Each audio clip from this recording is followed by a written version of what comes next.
Praise the lord, హల్లెలూయా. దేవునికి స్తోత్రము.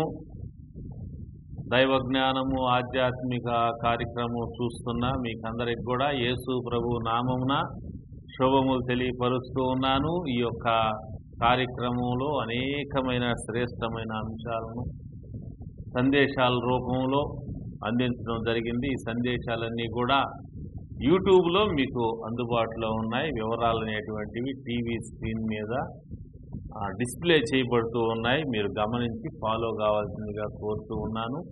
మరియు ఈ కార్యక్రమాలు మీకు దీవెనకరంగా ఉన్నట్లయితే మెసేజెస్ వాటిని మీరు ఇతరులకు కూడా మీ స్నేహితులకు బంధువులకు షేర్ చేయాల్సిందిగా కోరుతున్నాను.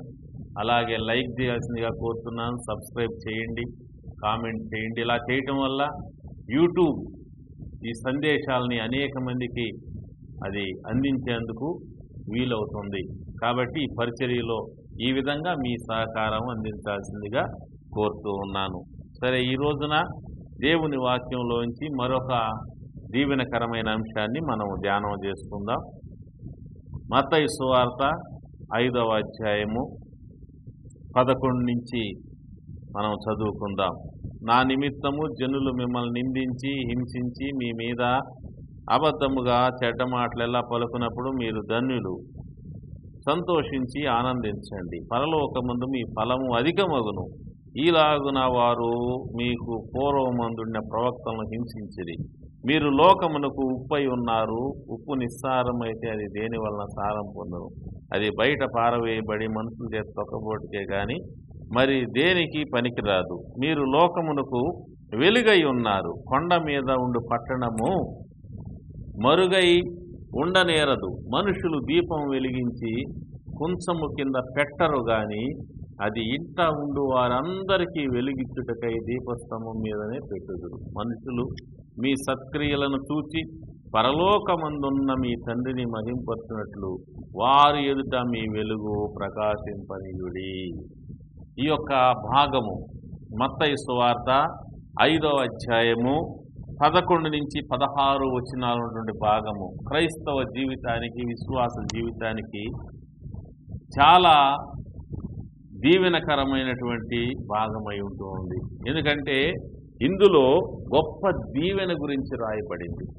అది ఏమిటనగా 11వ వచనము 12వ వచనము, నా నిమిత్తము జనులు మిమ్మల్ని నిందించి హింసించి మీ మీద అబద్ధముగా చెడ్డ మాటలెల్లా పలుకున్నప్పుడు మీరు ధన్యులు.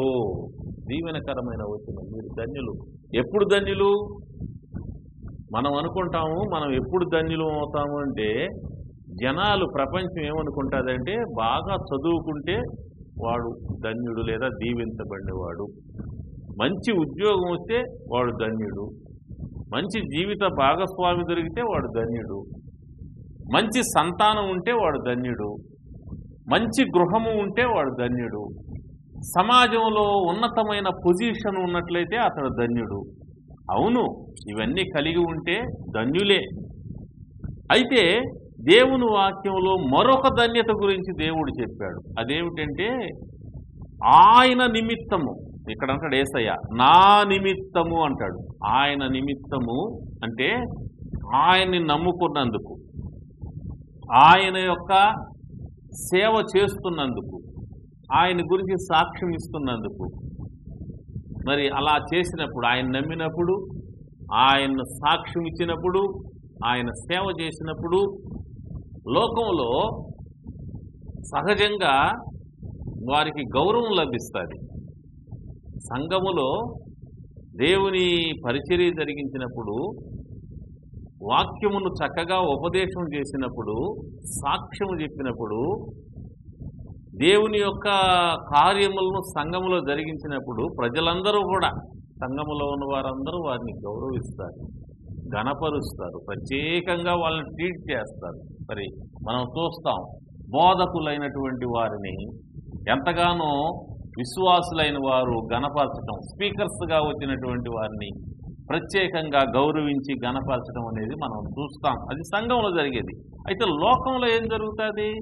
కొన్నిసార్లు లోకంలో ప్రజలు దేవుని నమ్మిన వారిని, దేవుని సేవ చేస్తున్న వారిని ఏం చేస్తారు అనగా ఇక్కడ రాయబడింది. యేసయ్య చెప్తున్నాడు, నా నిమిత్తము జనులు మిమ్మల్ని నిందించి హింసించి మీ మీద అబద్ధముగా చెడ్డ మాటలెల్లా పలుకున్నప్పుడు మీరు ధన్యులంట.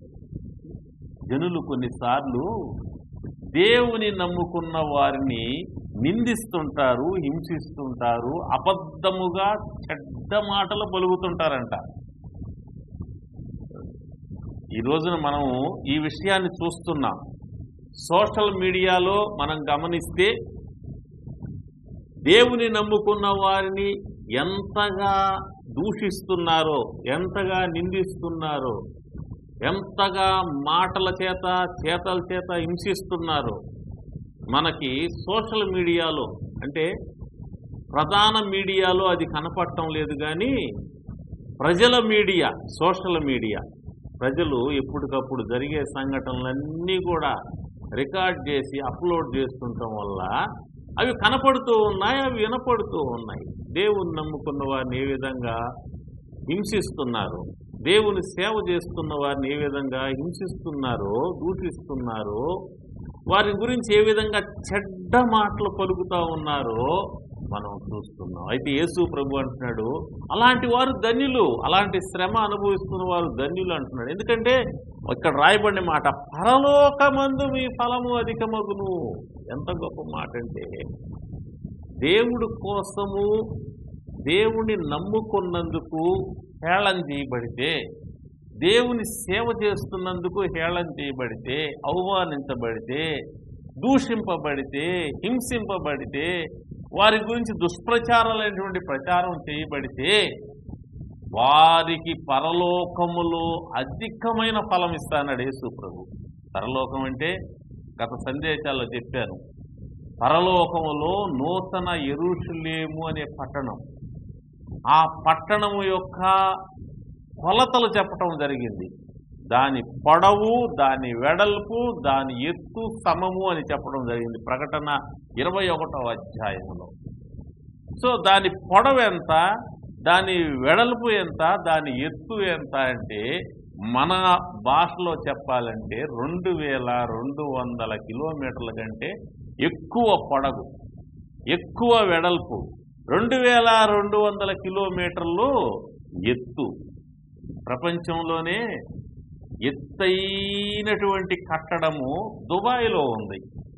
163 అంతస్తులు. అది 163 అంతస్తులు. ఈ 163 అంతస్తులు ఎన్ని కిలోమీటర్ల ఎత్తులో ఉందని కానీ పరిశీలన చేస్తే 1 కిలోమీటర్ కూడా లేదు దాని ఎత్తు. 828 మీటర్లు మాత్రమే ఉన్నది. 1 కిలోమీటర్కి 1000 మీటర్లు. అది 828 మీటర్లు మాత్రమే ఉంది, 1 కిలోమీటర్ కూడా లేదు. 1 కిలోమీటర్ లోపల ఉన్నటువంటి ఆ కట్టడము ఎత్తు అనగా మనిషి కట్టిన కట్టడము 163 అంతస్తులు. దుబాయ్లో ఉన్నటువంటి ఆ కట్టడం. సరే, ఇది మనిషి కట్టిన కట్టడం, ప్రపంచంలో ఎత్తైన కట్టడం. అయితే దేవుడు కడుతున్న కట్టడము ఎంత గొప్పది అనగా, దేవుని యొక్క కట్టడం, దేవుని యొక్క పట్టణం అది ఎంత గొప్పది అనగా, 1 అంతస్తు, 2 అంతస్తులు, 3 అంతస్తులు, 100 అంతస్తులు, 200 అంతస్తులు కాదు, 1 కిలోమీటర్ 2 కిలోమీటర్లు ఎత్తుండేది కాదు, 2200 కిలోమీటర్ల కంటే పైన ఎత్తున్నటువంటి ఎత్తైనటువంటి మిగుల ఎత్తైనటువంటి నగరం, మిగుల ఎత్తైన రాజ్యం. అది మనకి చెన్నై నుంచి ఢిల్లీ వరకు ఎంత పొడవు ఉంటుందో, 2200 కిలోమీటర్లు అంటే అంత పొడవు ఉంటుంది. అంత పొడవుతో పాటు అంత వెడల్పు ఉంటుంది పట్టణం. అంత వెడల్పుతో పాటు అంత ఎత్తు ఉండేటువంటి పట్టణం. గమనించారా? నేటి తరములో నివసిస్తున్న ప్రపంచ జనాభా అంతటినీ కూడా గ్రౌండ్ ఫ్లోర్లోనే అకామిడేట్ చేయొచ్చు, అంత విశాలమైంది. ఆ తర్వాత ఎన్ని ఫ్లోర్లు ఉన్నాయో మనకు తెలియదు, లక్షల్లో ఉంటాయి. లక్షల ఫ్లోర్లు ఎత్తున్నటువంటి విశాలమైనటువంటి ఆ రాజ్యములో మీ ఫలము అధికమవుతుంది. దేవుడి కొరకు బాధలు పడిన వారి ఫలము. గమనించారా? ఊరకనే పోదది. దేవుడి కోసం ఒక మాట అనిపించుకుంటే ఒక బాధపడితే ఇంకా హతసాక్షులైన వారికి ఇంకా గొప్ప స్థానం ఆ పట్టణంలో. దేవుడి కొరకు సాక్ష్యం చెప్తున్నప్పుడు, సేవ చేస్తున్నప్పుడు, దేవుణ్ణి నమ్ముకున్నప్పుడు కొంతమంది బిడ్డలు చంపబడ్డారు మనుషుల చేత. మనుషులు వారి మీదకి లేచి అపార్థం చేసుకొని కొంతమంది మనుషుల చేత ప్రేరేపించబడిన వారై అన్యాయంగా వారిని చంపిన సందర్భాలు ఉన్నాయి. అలాంటి వారికి పరలోకంలో ఆ పట్టణంలో ఎంత ఉన్నతమైన మహిమకరమైన ఫలం ఉంటుందో గమనించండి. ఇక్కడ ప్రభు అన్నాడు, నా నిమిత్తము జనులు మిమ్మల్ని నిందించి హింసించి అబద్ధముగా చెడ్డ మాటలు పలికినప్పుడు మీరు ధన్యులు. సంతోషించండి, ఆనందించండి, మీ ఫలము పరలోకంలో అధికమవుతుంది. కాబట్టి మొదట దీవెనకరమైన అంశం ఏంటంటే, పరలోకంలో శ్రమలు అనుభవించిన బిడ్డలకు గొప్ప ఫలాన్ని దేవుడిస్తాడు. దేవుడి కొరకు శ్రమ పడుతున్న వారికి సహాయం చేసిన వారికి కూడా గొప్ప ఫలం ఉంటుంది. అక్కడ శిష్యుడని చిన్నవానిలో ఒకటి గిన్నె నీళ్ళు ఇచ్చిన ఫలం పోగొట్టుకున్న యేసయ్య సేవకులకు మాత్రమే కాదు, శ్రమల్లో ఉన్న క్రైస్తవులకు, హింసల్లో ఉన్న క్రైస్తవులు వారి పక్షంగా నిలబడి వారిని కాపాడి వారిని పోషించి వారికి సహాయం చేస్తుంటానికి కొంతమంది ముందుకెళ్తున్న వారికి కూడా దేవుడు గొప్ప బహుమానాన్ని పరలోకంలో ఇస్తాడు. సరే, ఇది దీవెనకరమైన విషయం. మరి మన జీవితాలు ఈ దీవెనకరమైన మహిమకరమైన పట్టణానికి చెందిన మన జీవితాలు లోకంలో ఎలా ఉండాలి అంటే, పరలోకానికి చెందిన మనము భూలోకంలో ఎలా ఉండాలి అంటే 13 నుంచి చెప్తాడు యేసయ్య, మీరు లోకానికి ఉప్పై ఉన్నారు.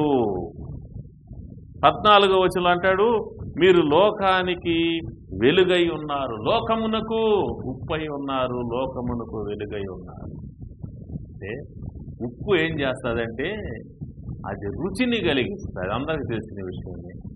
ఎంత మంచి కూర చేసినా కూడా అందులో ఉప్పు లేకుంటే ఆ కూరకు రుచి ఉండదు. అది ఎన్ని రకాలైన మసాలా దినుసులతో చేసినా, ఎన్ని రకాలైనటువంటి వెజిటబుల్స్ వేసినా, నాన్ వెజ్ ఐటమ్స్తో చేసినా అందులో ఉప్పు లేకుంటే దాన్ని పక్కన పెట్టాలి, అది పనికిరాదు, తినలేము దాన్ని. ఉప్పు పదార్థములన్నిటికి కూడా రుచినిచ్చేది ఉప్పు. యేసు ప్రభువు చెప్తున్నాడు, మీరు ఉప్పు అంటే మీరు రుచిని కలిగించేవాళ్ళు. ఈ సమాజంలో మానవ జీవితానికి రుచిని కలిగించేవాళ్ళు దేవుని ప్రజలు. అనగా రుచి అనగా సారము కలిగించేవారు. ఇక్కడ అన్నాడు కదా యేసు ప్రభు 13వ వచనంలో, మీరు లోకమునకు ఉప్పై ఉన్నారు. ఉప్పు నిస్సారమైతే అది దేని వలన సారము పొందునంటాడు. సారం ఉంటుంది దాంట్లో. ఆ సారం బాగొట్టుకుందంటే ఇంక పనికిరాదు, పారేయాల్సిందే అంటాడు. కాబట్టి సారము, ఉప్పులో ఉండేది అంటే సారము. సారము ఇచ్చేటువంటిది సమాజం మొత్తానికి కూడా సారము, సత్తువ ఇచ్చేటువంటిది క్రైస్తవ జీవితం.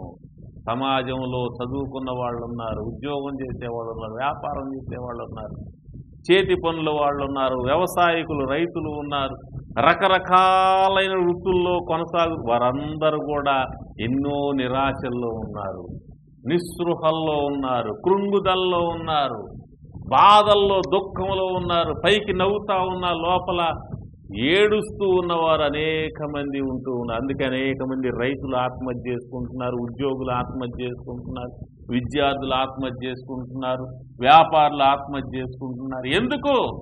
వారి జీవితాల్లో సారము లేదు. వారందరికీ కూడా ధైర్యాన్ని ఇచ్చేవాడు, ఆదరణ ఇచ్చేవాడు, ఒక మంచి హోప్ని వాళ్ళకి ఇచ్చేవాడు యేసు ప్రభు. ఆ యేసు ప్రభు గురించి చెప్పేవాడు ఎవరంటే విశ్వాసి, క్రైస్తవుడు, దేవుని సేవకుడు. విశ్వాసులైన వారు క్రీస్తుకు సాక్షులై ఉన్నారు. వారు ప్రజల్ని దర్శించి క్రీస్తును గురించి, ఆయన ప్రేమను గురించి, ఆయన శిలువ మరణం గురించి, ఆయన పునరుద్ధానం గురించి, ఆయన ఆరోహణం గురించి, ఆయన రాజ్యం గురించి మనిషికి చెప్పినప్పుడు మనిషికి ఒక హోపు కలుగుతుంది, ఒక ఆదరణ కలుగుతుంది, ఒక నిరీక్షణ కలుగుతుంది, జీవితానికి ఒక ధైర్యం కలుగుతుంది, వెలుగు అతనికి వస్తుంది. అంధకారంలో కూర్చున్న వాడికి వెలుగు వస్తుంది.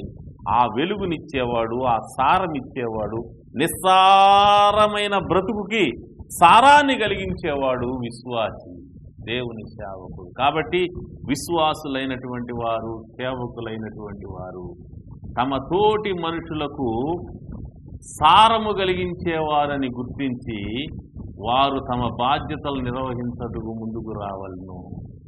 వారు తమ కర్తవ్యాన్ని నిర్వహించుటకు ముందుకు రావాలి. ఎందుకంటే యేసు ప్రభు మనల్ని లోకంలో ఉంచింది ఎందుకంటే లోకానికి సారము కలిగించడానికి. అందుకని ఇక్కడ 14వ వచనంలో అన్నాడు, మీరు లోకమునకు వెలుగై ఉన్నారు అని అన్నాడు.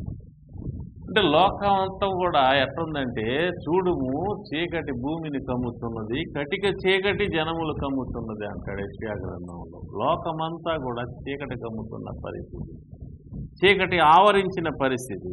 చీకటి అంటే అది ఆత్మ సంబంధమైనటువంటి అంధకారం.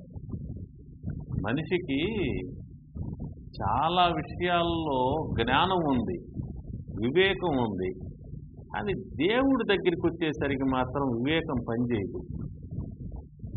చాలామంది దేవుడు లేడని భావించే వాళ్ళు ఉన్నారు. చాలామంది దేవుడు ఎవరు అనేటువంటి తెలుసుకోకుండా, గుర్తించకుండా, గ్రహింపు లేకుండా, వివేకము లేని వారిగా మనుషుల్ని దేవుళ్ళుగా భావించి వెళ్ళేవారు ఉంటున్నారు. చనిపోయిన వారిని దేవుళ్ళుగా భావించి వెళ్ళారు. కాబట్టి ఇలాంటి ఆత్మ సంబంధమైన అంధకారము ప్రపంచాన్ని అలుముకున్న పరిస్థితి ఉన్నది, ఆవరించిన పరిస్థితి, మనిషిని ఆవరించిన పరిస్థితి. మనిషి చీకటిలో బ్రతుకున్నాడు. అపవాదిని గురించి అంటాడు కదా, అవిశ్వాసులైన వారి మనోనేత్రములకు గుడ్డితనము కలుగు చేసినాడు. కాబట్టి లోక సంబంధమైనటువంటి దేవత అవిశ్వాసులైన వారి మనోనేత్ర గుడ్డితనం కలుగు చేసి అంధకారం కలుగు చేసిన పరిస్థితుల్లో మనిషికి కంటి చూపునిచ్చేవాడు, వెలుగునిచ్చేవాడు విశ్వాసి. పేతురు పత్రికలో అంటాడు 2వ అధ్యాయం 9వ వచనంలో, చీకట్లో నుంచి ఆశ్చర్యకరమైన తన వెలుగులోనికి మిమ్మల్ని పిలిచిన వాని గుణాతిశయములు ప్రచురం చేయుటకు ఏర్పరచబడిన వంశం మీరంటారు. ఎందుకు ఏర్పరచబడ్డారంట? ఎందుకు ఏర్పరచబడ్డారు? తినటానికి, తాగటానికి, నిద్రపోవటానికి, యూట్యూబ్ చూసుకోవడానికి, ఫేస్బుక్ చూసుకోవడానికి, ఇన్స్టాగ్రామ్ చూసుకోవడానికి కాదు ఏర్పరచబడింది. చీకటిలో నుంచి ఆశ్చర్యకరమైన వెలుగులో మిమ్మల్ని పిలిచిన వాని గొప్పతనాన్ని, ప్రత్యేకతను, ఔన్నత్యాన్ని ప్రపంచానికి, తోటి మనిషికి వివరించటానికి ఏర్పరచబడ్డావు నువ్వు. అందుకే దేవుడు నిన్ను వెలిగించాడు. వెలిగించి ఏం చేశాడు ఆయన? అద్భుతమైన మాట చెప్పాడు కదా 14వ వచనంలో, మీరు లోకమునకు వెలుగై ఉన్నారు, కొండ మీద ఉండు పట్టణము మరుగై ఉండనేరదు. మనుషులు దీపము వెలిగించి కొంచెము కింద పెట్టరు, కానీ అది ఇంట ఉండు వారందరికి వెలుగిచ్చుడికై దీపస్తంభం మీదనే పెట్టుదురు. సరే, మనుషులు వెలుగుని ఇచ్చేటువంటి ఆ యొక్క దీపాన్ని వెలిగించిన పిదప దాన్ని ఒక బియ్యం డబ్బా కింద పెట్టేయరు, ఒక డబ్బా కింద పెట్టేయరు. మా చిన్నతనంలో దీపాలు వెలిగించేవారు. కరెంటు లేదు అప్పట్లో. దీపం వెలిగిస్తే కిరోసిన్ దీపం లేదా క్యాండిల్ వెలిగిస్తే ఆ క్యాండిల్ ఎత్తైన స్థలంలో పెట్టేవాళ్ళు, ఎందుకని? అందరికీ, ఇళ్ళంతటికి వెలుగు ఇవ్వటం కోసం. అంతేగాని ఎవరు దీపం వెలిగించి డబ్బా కింద పెట్టేవాళ్ళు కాదు. యేసు ప్రభు దాని గురించి చెప్తున్నాడు, ఆనాటి పరిస్థితి చెప్తున్నాడు. మనుషులు దీపం వెలిగించి, కాగడా వెలిగించి, దీపం వెలిగించి అది ఎత్తైన స్థలంలో పెడతారు. ఎందుకు? అందరికీ వెలుగు ఇవ్వాలని. యేసు ప్రభు ఎందుకు వెలిగించాడు? నువ్వు కొంచెం కింద ఉండటం కోసం కాదు, మంచం కింద ఉండటం కోసం కాదు. చాలామంది జీవితాలు అలాగనే ఉంటున్నాయి. వెలిగించబడ్డారు కానీ వెలుగునివ్వటం లేదు. వెలిగించబడ్డారు కానీ వాళ్ళు వారి పనులకే పరిమితమైపోయారు. వారి సొంత కార్యాలు చూసుకుంటున్నారు కానీ యేసుక్రీస్తు కార్యాలు చూడటం లేదంట పౌలు గారు. కాబట్టి వాళ్ళు తినటం, వాళ్ళు త్రాగటం, వాళ్ళు నిద్రపోవటం, వారు లేవటం, వారు హ్యాపీగా ఉండటం వరకే పరిమితమయ్యారు. దేవుడు పర్పస్ అది కాదు. నువ్వు హ్యాపీగా ఉంటూ ఇతరులకు కూడా హ్యాపీనెస్ అందించాలి, ఇతరులకు కూడా సంతోషం అందించాలి, వెలుగు అందించాలి. వెలుగు ఎవరు? యేసు ప్రభు. నేను లోకానికి వెలుగు అన్నాడు. ఆ వెలుగును గురించి నువ్వు సాక్షిగా ఉండాలి. యేసయ్య గురించి చెప్తా ఉండాలి, అంతే నీ పని. అందుకోసం ప్రచారం చేయడం కోసమే నిన్ను దేవుడు ఏర్పాటు చేశాడు. పేతురు మొదటి పత్రిక 2వ అధ్యాయం 9వ వచనంలో అదే మాట రాయబడింది. చీకటిలో నుంచి ఆశ్చర్యకరమైన తన వెలుగులోనికి మిమ్మల్ని పిలిచిన వాని గుణాతిశయములను ప్రచురం చేయబట్టు ఏర్పరచబడిన వంశం అన్నాడు. ఇంతకుముందు నేను చెప్పా, ఏర్పరచబడ్డారు. మీరు ఎందుకు ఏర్పరచబడ్డారు? ఎందుకు వెలిగించాడు యేసయ్య? ప్రచారం చేయటానికి. ఏం ప్రచారం చేయటానికి? మత ప్రచారం కాదు. మత ప్రచారం, చాలా మంది క్రైస్తవ్యాన్ని మత ప్రచారం కాదు.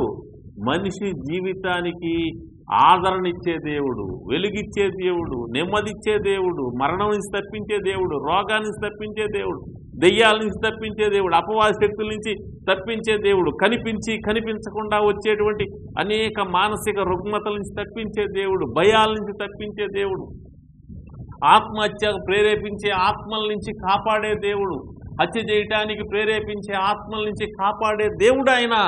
నేను నరకానికి పోకుండా రక్షించే దేవుడు, మరణం నీ మీదకి వచ్చినప్పుడు మరణం నుంచి కాపాడే దేవుడు, పాతాళ లోకంలోకి అగ్నిగుండంలోకి వెళ్లకుండా పరమును చేసేటువంటి దేవుడు, వెలుగైన దేవుడు ఆయన.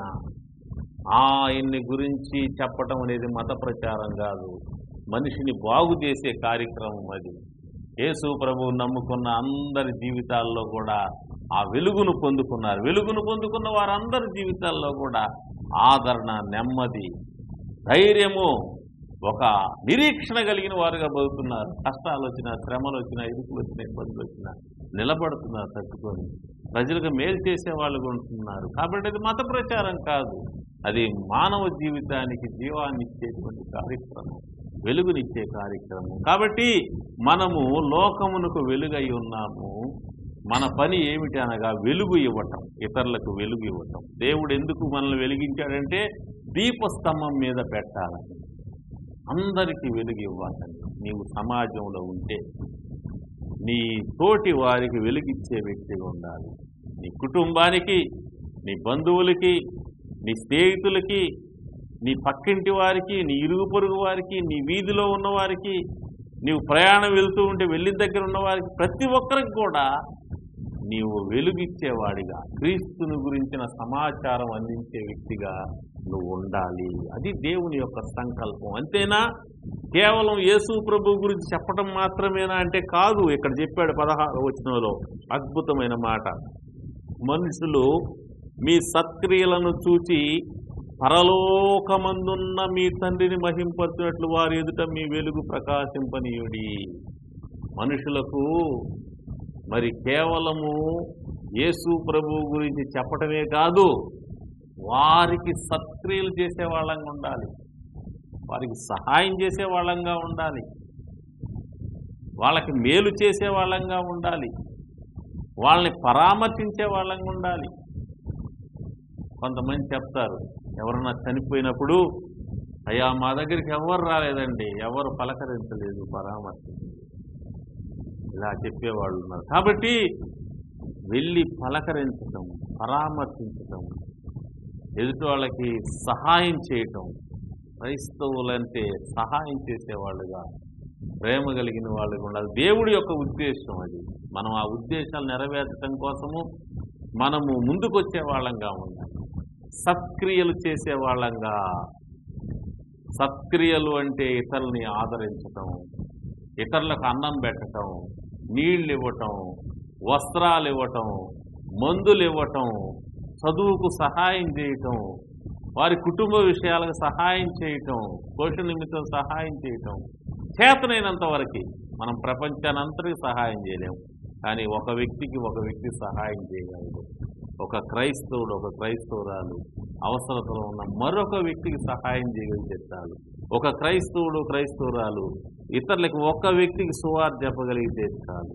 ఆ విధంగా ఒక వ్యక్తిని రక్షించగలిగితే చాలు. తన జీవితంలో వీలైనంత వరకు ఎక్కువ మందిని రక్షించగలిగితే ఇంకా మంచిది. అందరినీ కొందరినైనా సహాయం చేయడం, కొందరినైనా రక్షించడం అనే కార్యక్రమం మనం చేయాలని దేవుని యొక్క ఉద్దేశం. ఈ విధంగా చేసేటువంటి వారికి మరలా చెప్తున్నాను, పరలోకంలో గొప్ప ప్రతిఫలం. గిన్నెడు నీళ్ళు ఇచ్చినా ప్రతిఫలం అని యేసు ప్రభు చెప్పిన మాటను జ్ఞాపకం చేస్తున్నాం. గిన్నెడు నీళ్ళకే ప్రతిఫలం ఉంటే, ఒక వ్యక్తిని ఆదరిస్తే, ఒక వ్యక్తిని పరామర్శిస్తే, ఒక వ్యక్తికి పరిచర్య చేస్తే, రోగులుగా కొంతమంది ఉంటారు, అవసరతల్లో ఉంటారు, కొంత పరిచర్య వాళ్ళకి అందించగలిగితే, కొంత ఆర్థిక సహాయం అందించగలిగితే, ఒక పూట భోజనం అందించగలిగితే, ఇవన్నీ కూడా మనకి దేవుని దగ్గర బహుమానం తెచ్చే కార్యక్రమాలు, ప్రజల మధ్యలో దేవుణ్ణి మహింపరిచే కార్యక్రమాలు. దేవుడి యొక్క ఉద్దేశం ఏంటంటే మనం దేవుణ్ణి మహింపరిచే వాళ్ళగా ఉండాలి. ఈ లోకంలో దేవుడు మనల్ని రక్షించి నియమించింది, నిలబెట్టింది ఆయన్ని ప్రచారం చేయటానికి, ఆయన్ని మహింపరచడానికి, ప్రజలకు సహాయం చేయటానికి. మిషనరీసు మరి వివిధ దేశాలకు వెళ్ళినప్పుడు వాళ్ళు ఎంతో సహాయం, ప్రజలకు చదువు లేని వాళ్ళ కోసం స్కూళ్ళు కట్టించారు, మరి రోగుల కోసం ఆసుపత్రులు కట్టించారు, మరి వాళ్ళ ధనాన్ని ఇచ్చారు, వాళ్ళు ఇల్లు కట్టించారు, వస్త్రాలు ఇచ్చారు, భోజనాలు పెట్టారు, ఎన్నో రకాల సహాయం చేసి ప్రజలకు మేలు చేశారు. సువార్త చెప్పటం మాత్రమే కాదు కానీ ఇతరులకు సహాయం చేయడం కూడా. కాబట్టి మన జీవితాలు ఈ రెండు మన యొక్క బాధ్యతలు ఉంటూ ఉన్నాయి. క్రైస్తవ జీవితంలో సువార్త చెప్పటం ఒక చక్రం అయితే, ఇతరులకు హెల్ప్ చేయటం మరొక చక్రం. ఈ రెండు చక్రాలు మన యొక్క క్రైస్తవ జీవితం అనే వాహనానికి ఉండాలి. ఈ పరిచయం చేస్తున్నప్పుడు ఏవైనా సమస్యలు వస్తే వాటి తట్టుకొని నిలబడిన వాడికి పరలోకంలో గొప్ప బహుమానం ఉంటుంది అన్నాడు. కాబట్టి ఈ వాక్యం వింటున్నటువంటి బిడ్డల జీవితాల్లో గమనించాల్సిన విషయం, యేసు ప్రభువుని నమ్మి ఆయన యొక్క రక్షణ పొందిన మీరు లోకానికి ఉప్పై ఉన్నారు, లోకానికి వెలుగై ఉన్నారు. దేవుని కోసం మీరు ప్రకాశించాలని దేవుడు కోరుతున్నాడు. కాబట్టి మీ జీవితాలు దేవుని చిత్తం నెరవేర్చడానికి, దేవుని వాక్యం నెరవేర్చడానికి డెడికేట్ చేసుకోవాల్సిందిగా ప్రేమతో ఆహ్వానం. ప్రభు వస్తున్నాడు, సమయం తక్కువగా ఉన్నది. ఉన్న సమయాన్ని ఇక మీదటైనా దేవుని కోసం ఉపయోగించాల్సిందిగా కోరుతున్నాను. దేవుడు మిమ్మల్ని మీ కుటుంబాలు దీవించును గాక. ఆమేన్. ప్రార్థన చేస్తాను. ప్రేమ కలిగిన తండ్రి, దయామయుడైన దేవా, మీకు వందనాలు. ఈ వాక్యం విన్న బిడ్డలందరి జీవితాలు దీవించండి, ఆశీర్వదించండి. లోకానికి ఉప్పై ఉన్నారు, లోకానికి వెలుగై ఉన్నారు. ఇతరుల జీవితాలకు సారం కలిగించేవారుగా, ఇతరుల జీవితాలకు వెలిగించేవారుగా, ఇతరులకు సహాయం చేసి సత్క్రియలు జరిగించేవారుగా నీ బిడ్డలు ఉండేలాగా ఆశీర్వదించండి. నీ నామం నిమిత్తం నిందింపడి, హింసింపడి, మరి రకరకాలైన ఇబ్బందులకు గురైనప్పుడు వారు కృంగిపోకుండా, నిరాశపడకుండా, నీకు దూరం కాకుండా నిలబడాలని నాయన నువ్వు కోరుతున్నావు. నిలబడిన వారికి పరలోకంలో గొప్ప బహుమానం ఉంటుందని చెప్తున్నారు. కాబట్టి పరలోకం మీద మనసు పెట్టుకొని, పరలోక పట్టణం మీద మనసు పెట్టుకొని, పరలోకంలో నువ్వు ఇవ్వబోయేటువంటి బహుమానం మీద మనసు పెట్టుకొని, ఈ లోకానికి ఉప్పుగా, ఈ లోకానికి వెలుగుగా నీ బిడ్డలు ఉండేలాగా దీవించమని, వాక్యం వింటున్న వారిలో రక్షణ లేని వారిని రక్షించమని, రక్షింపడిన వారిని బలపరచమని, పడిపోయిన వారిని లేవనెత్తమని, ప్రతి ఒక్కరికి కూడా నీ కృపను, నీ కాపుదల దీవెన అనుగ్రహించమని కోరుకుంటూ, కార్యక్రమాన్ని స్పాన్సర్ చేసిన మీ దాసుని కుటుంబాన్ని వారికి కలిగిన సమస్యను దీవించవలసిన కోరుకుంటూ, యేసు ప్రభు దివ్య నామంలో స్తుతించి ప్రార్థించి వేడుకుంటున్నాను తండ్రి. ఆమేన్. తండ్రి, కుమార, పరిశుద్ధాత్మ త్రియేక దేవుని దీవెనలు మీకు, మీ కుటుంబాలకు సదాకాలం తోడై ఉండుగాక. ఆమేన్.